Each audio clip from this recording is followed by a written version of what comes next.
이민년 첫째 달 두 번째 주일을 맞이하여 예배의 자리, 소통의 자리, 변화의 자리, 축복의 자리에 오신 여러분을 주님의 이름으로 축복합니다.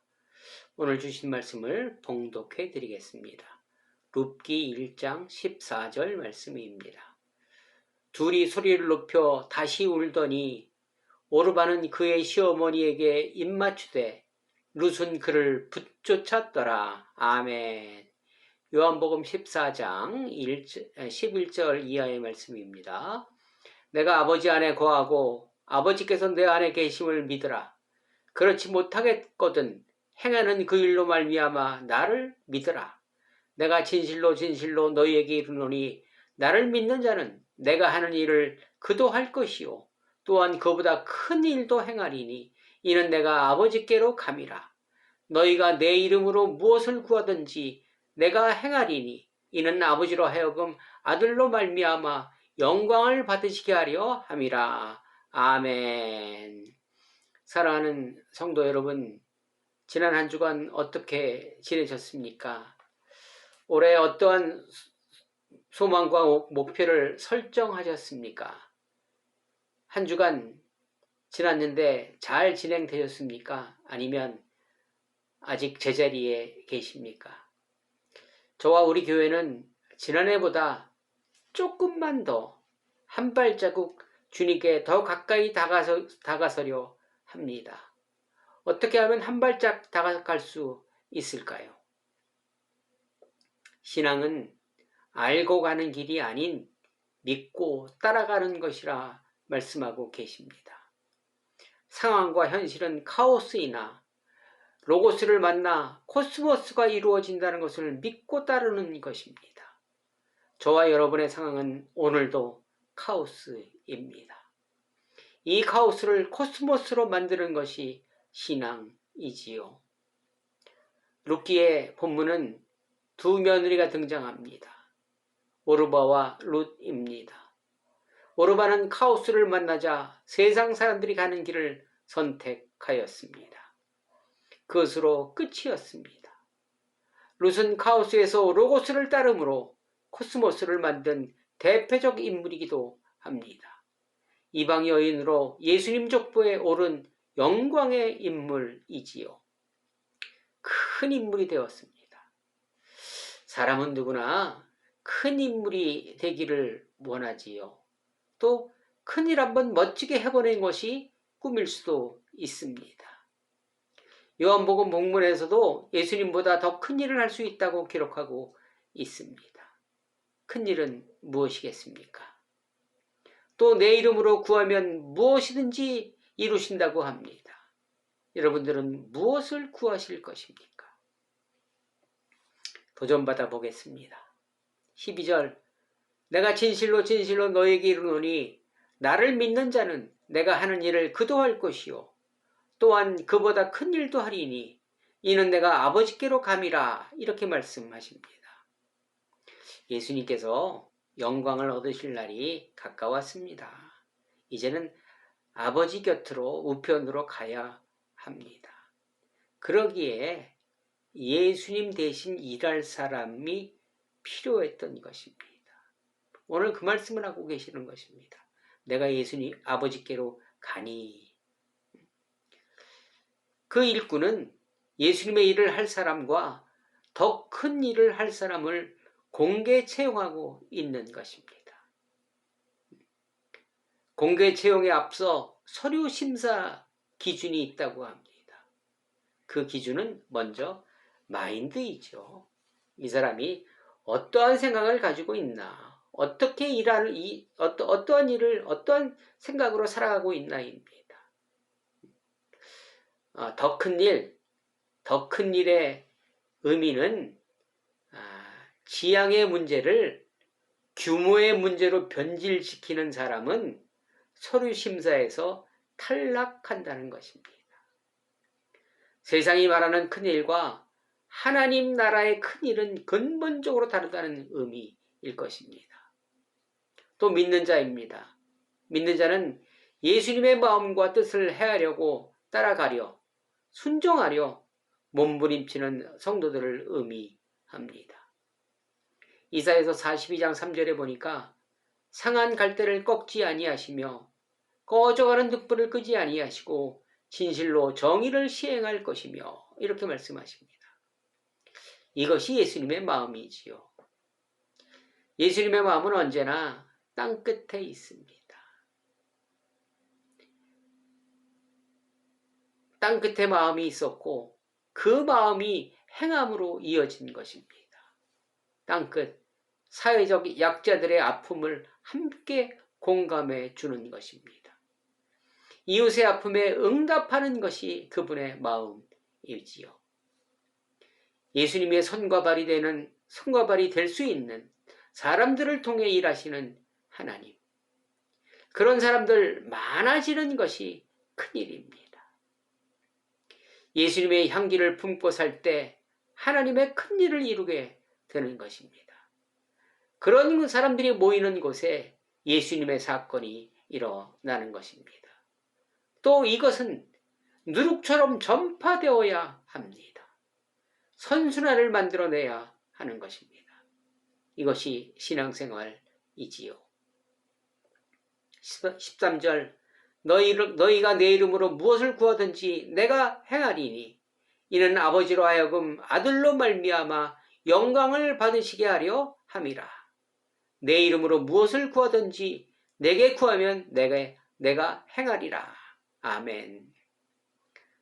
여러분, 성경 읽다가 중요한 얘기가 나오면 이렇게 밑줄을 그는 사람이 긋죠. 무엇인지 구하면 행하리라. 이 말씀은 많은 분들이 형광펜으로 밑줄을 칩니다. 중요한 말씀이라고 말입니다. 그런데 주님의 말씀과 주님의 생각과 우리의 생각이 많이 다릅니다. 이 오늘 본문의 말씀은 어떤 의미일까요?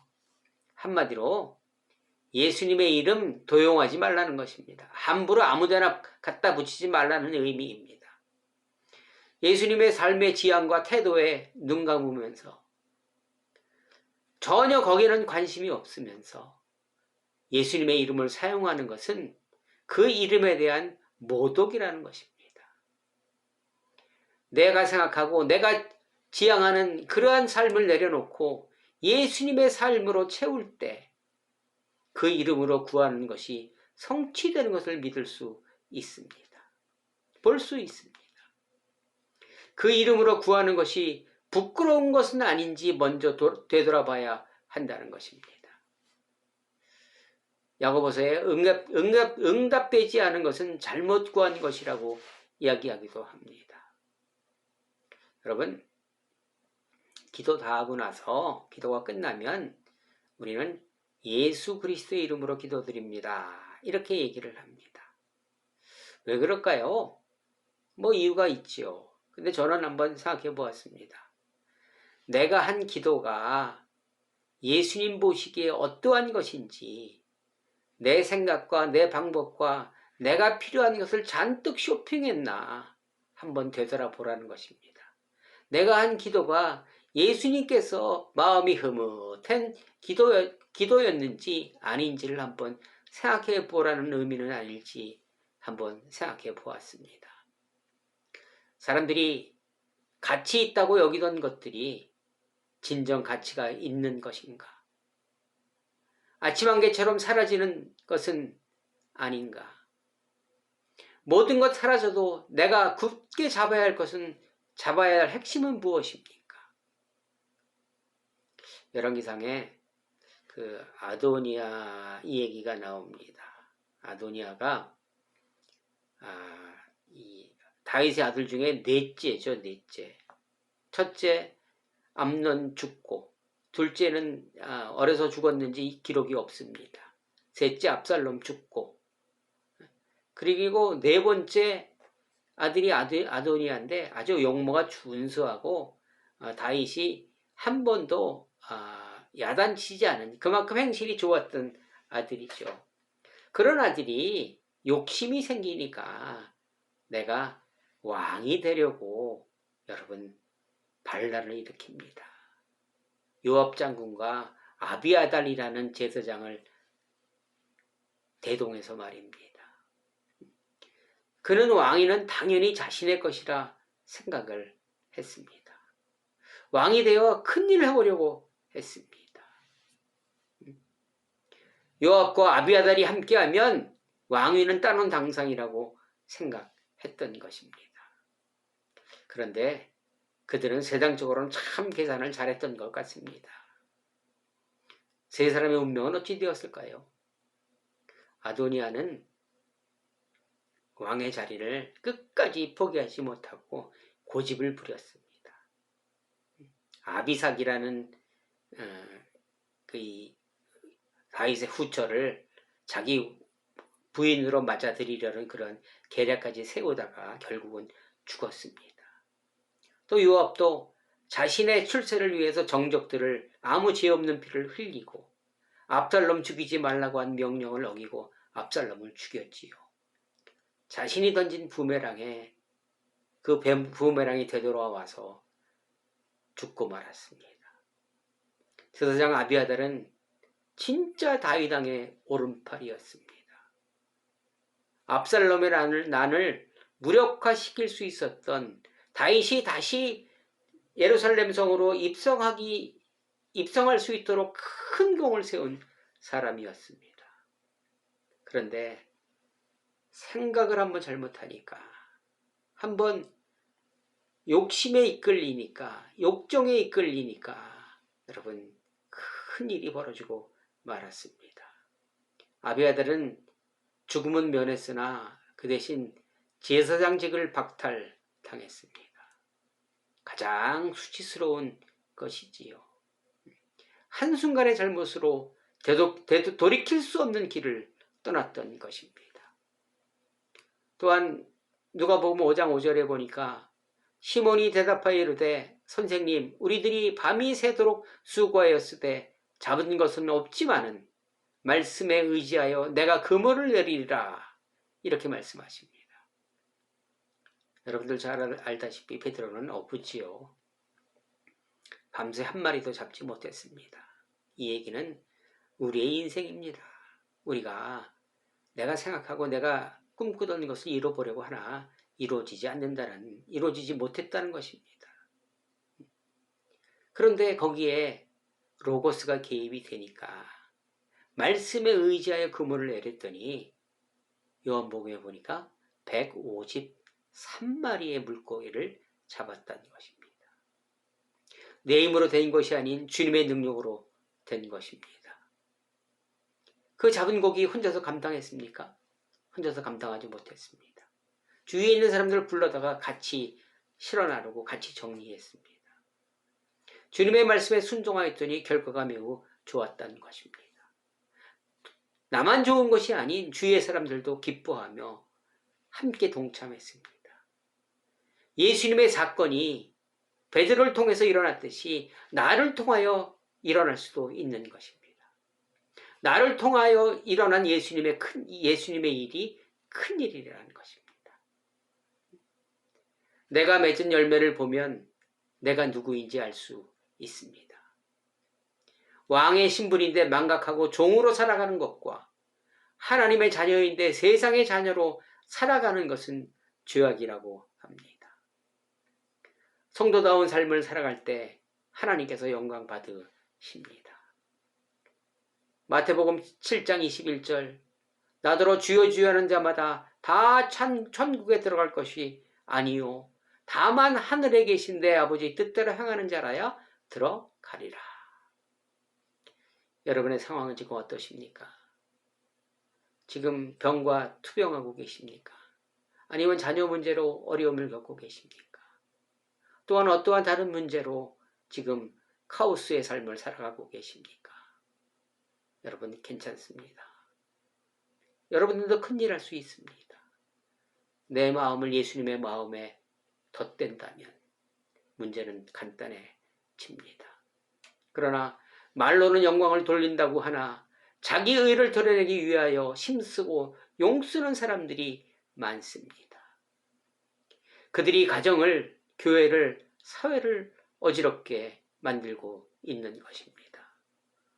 사랑하는 성도 여러분, 믿음은 모든 사람의 소유가 아니라고 합니다.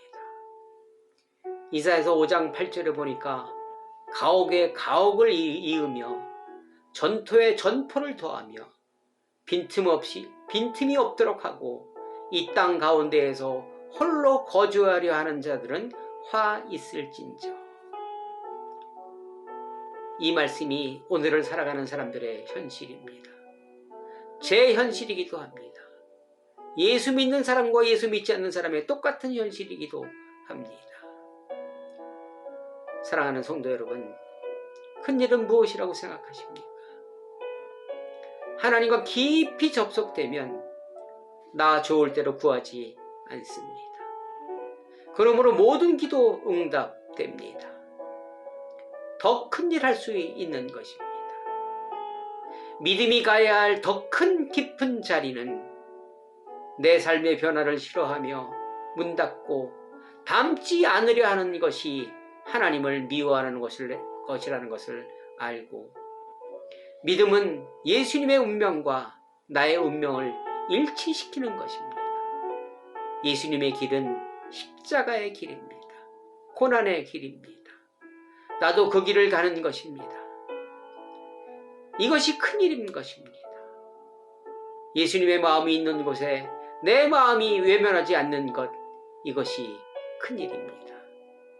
올 한해 주님이 원하시는 큰일에 동참하는, 조금 한 걸음 주님께로 다가가는 저와 여러분 되시기를 주님의 이름으로 간절히 축원합니다. 아멘. 기도하시겠습니다. 예수님 감사합니다. 오늘 주신 말씀 마음에 새기고 예수님의 눈과 발길이 있는 곳에 나도 가게 하여 주시옵소서. 예수 그리스도의 이름으로 간절히 기도드리옵나이다. 아멘. 여러분, 오늘 녹화가 별로 마음에 안 드실 것입니다. 저도 너무 힘들었습니다. 한편 이렇게 예수님의 말씀을 전한다는 것이 이렇게 힘들 줄은 몰랐습니다. 다시 한번 감사를 드리며 여러분 한 주간 또 승리하시기 바랍니다. 여러분 사랑합니다.